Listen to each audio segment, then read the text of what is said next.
Welcome back.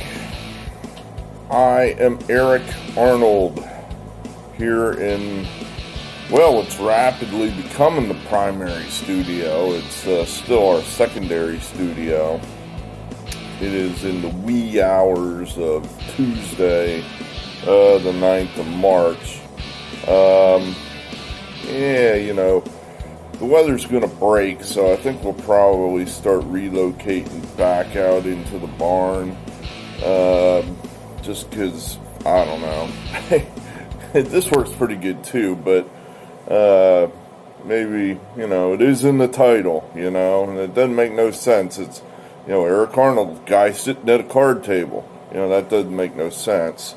So I guess we ought to go back out in the barn when the temperature's up above 32 degrees. I don't know, I've just lost all tolerance for the cold. And I don't know, maybe in this pandemic I'm just not prepared to tolerate one more thing going wrong, So, I hide here in the house, and that's how we've been doing it. But at any rate, we got, 6 college basketball games for you upcoming on the Tuesday card.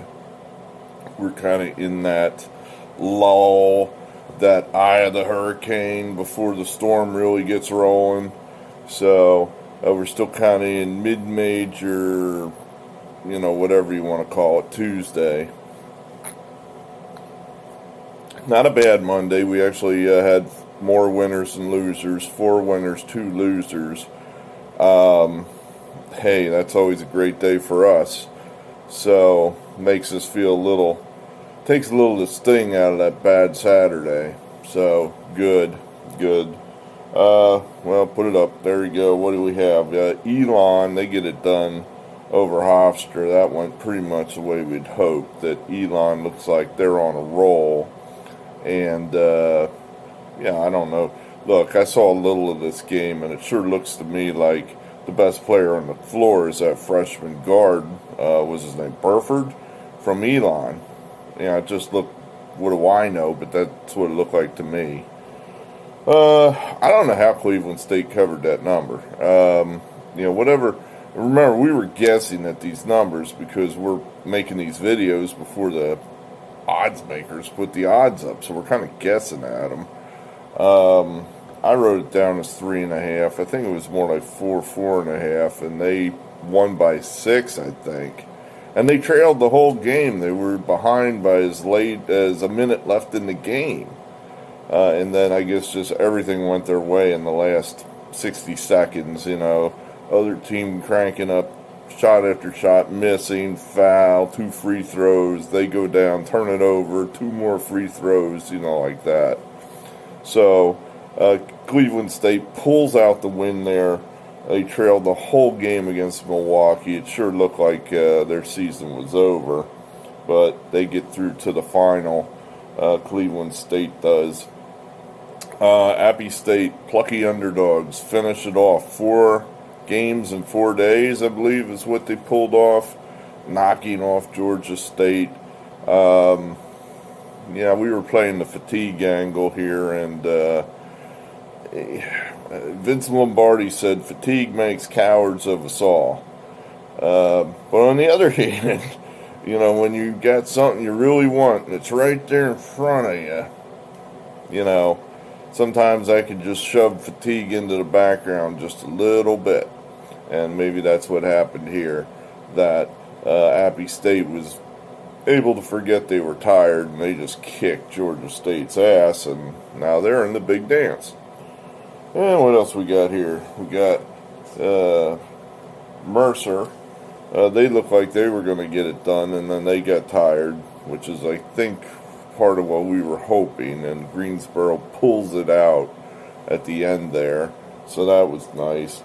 Gonzaga never challenged, easy winner, good.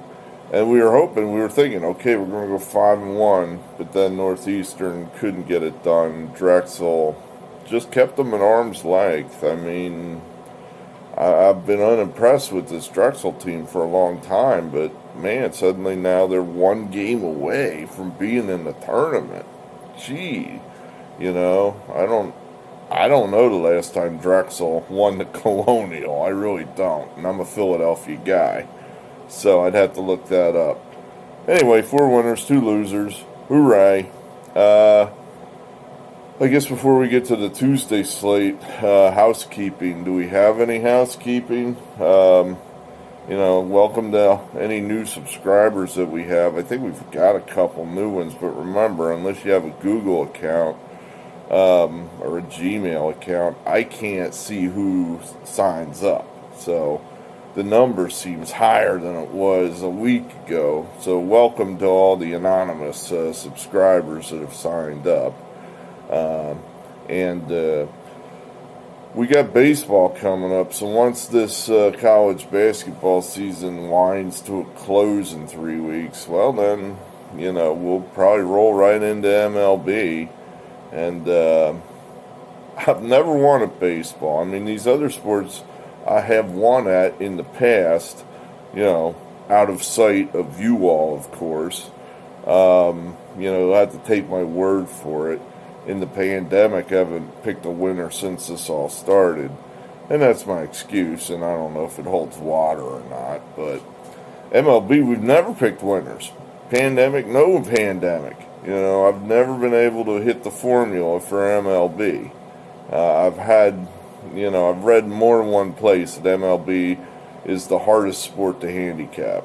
I believe that. And I'm sure there's somebody out there that's good at it going, Dad, it's nonsense. It's easy. Okay, well, when you find a guy who knows it's easy, go to his channel and come back here and tell me where his channel is so I can go to his channel. Because, then I'll do that. Man, I'll rip him off and, post his pics. Well, honestly, I don't really do stuff like that. This is, what is it? It's almost 3 a.m.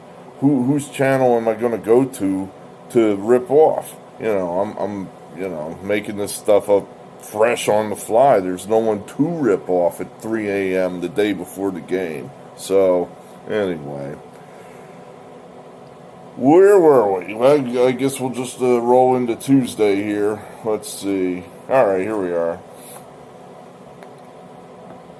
So I guess the ACC has gotten so large that they have to play start the tournament 5-6 days before the championship game so they can get everybody a game.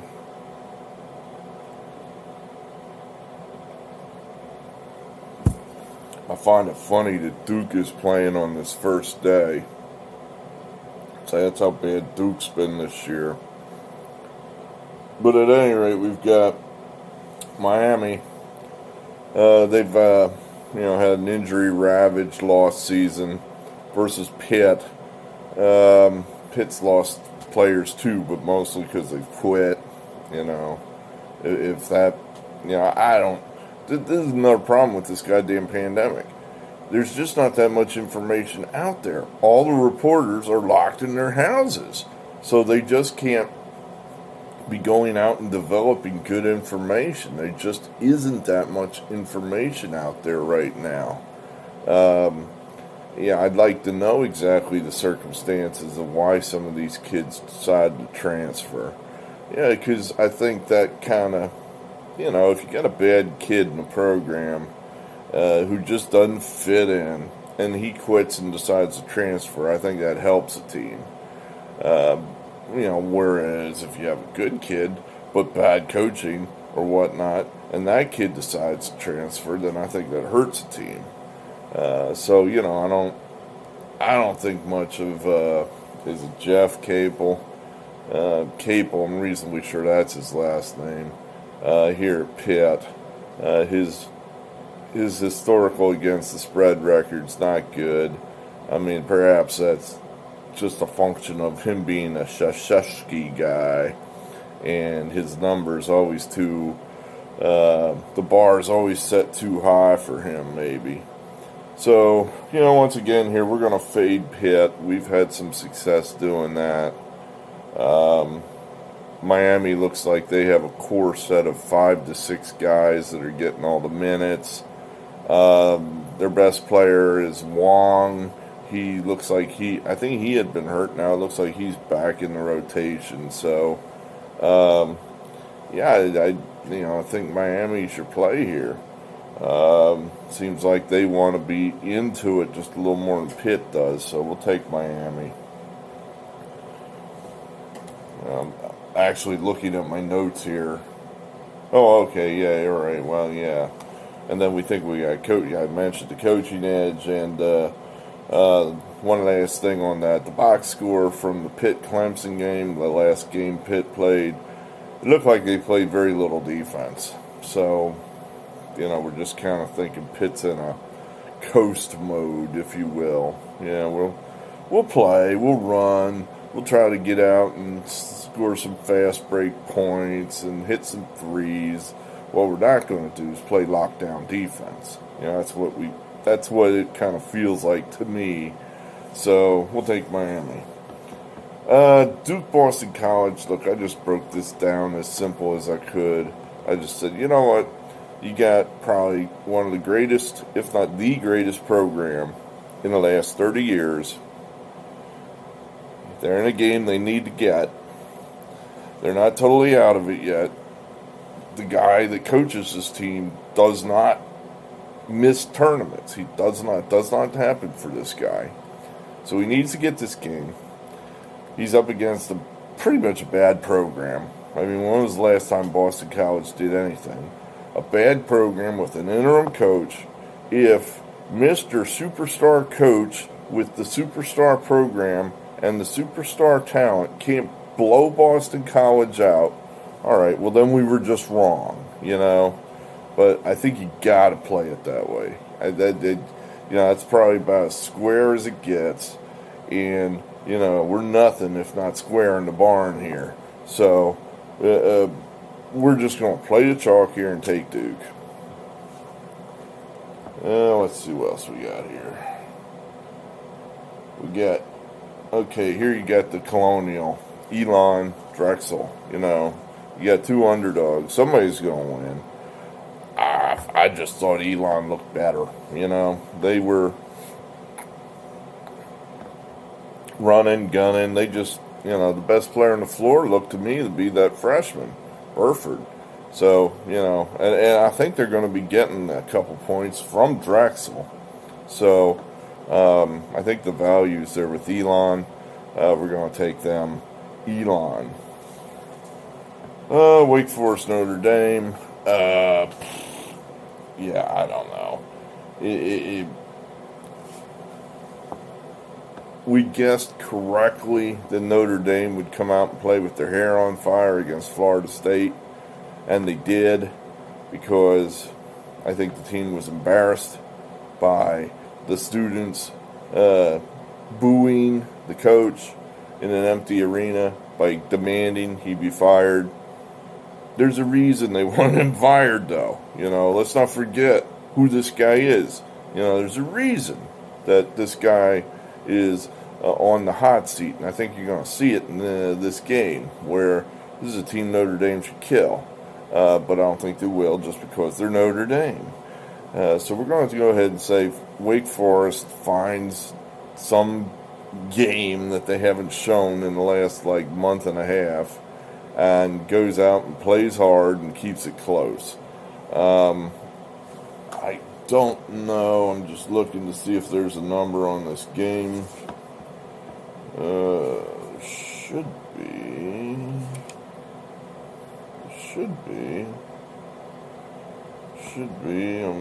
Come on. Oh yeah, there it is. 8.5. So yeah, 8.5. Sure. Yeah, I think that's a good value there. That's a lot of points for Notre Dame.